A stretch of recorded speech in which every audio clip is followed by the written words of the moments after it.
It's so important for people to go back to work when their businesses reopen.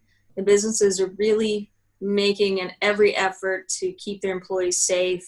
I completely stand behind the governor's recommendation that all of us wear masks, and the rules that all of the people in the place of employment wear them unless they have, COPD or some other serious health problem that keeps them from wearing that mask.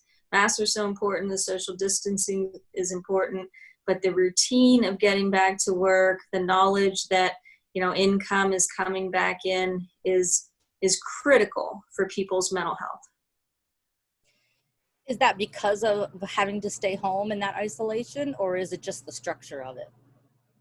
It's the structure of, getting up, getting ready, going to work. It's the camaraderie that no matter what the job, whether it's in fast food or whether it's in one of our counseling agencies, that people, experience just by seeing their friends again at work. It's going to be a nice, almost homecoming for everyone. I've heard some people say, well, I can make more money staying on unemployment. And really, I would weigh that out seriously because, if you refuse to go back to work, my understanding is then you can be cut from the employment rolls. And, there are a lot of people out there who have lost their jobs permanently. So people are hiring. And if your position is open and your employer wants you to come back, go back and contribute to them, and it'll help with your own peace of mind that you have a steady income again. I think the biggest factor that everyone needs to maybe focus on is what's happened on the positive side of COVID.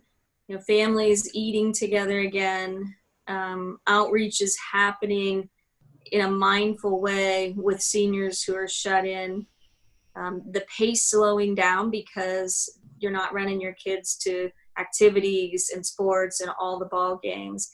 And what was lost on one side, there were gains on the other side. And the family unit has become stronger.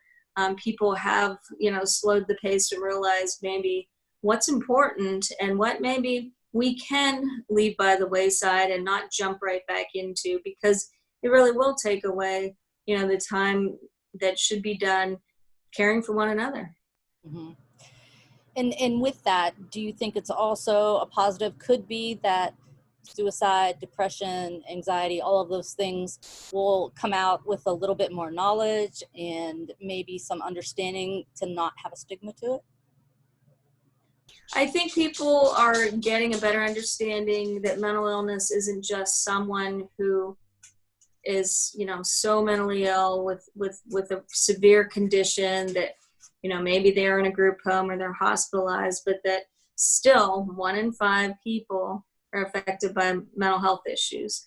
Are we going to see stats later that say, at the time period where we were, going through COVID-19, and we're not done yet. I mean, this is going to go on for months and months and into next year. Are we going to see that it's 1 in 3 during this time period? And then we go back, to 1 in 5.